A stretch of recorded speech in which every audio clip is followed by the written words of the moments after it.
You are looking at Julian's pronunciation guide, where we look at how to pronounce better some of the most mispronounced words in the world, like this other curious word. But how do you say what you're looking for today?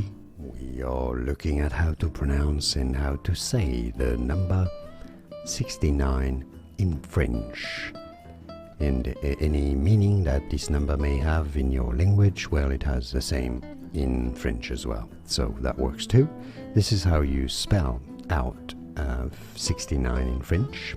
So how do you say it? Soixante, soixante meaning 60, neuf meaning 9. Overall, soixante-neuf. Soixante-neuf is how you say the number 69, but in French, soixante-neuf.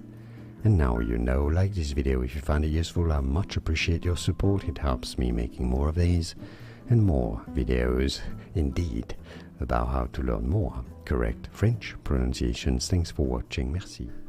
Here are more videos on how to pronounce more confusing words and names too many mispronounced. Like this video if you found it useful. I appreciate your support. I'll see you soon and thanks for watching.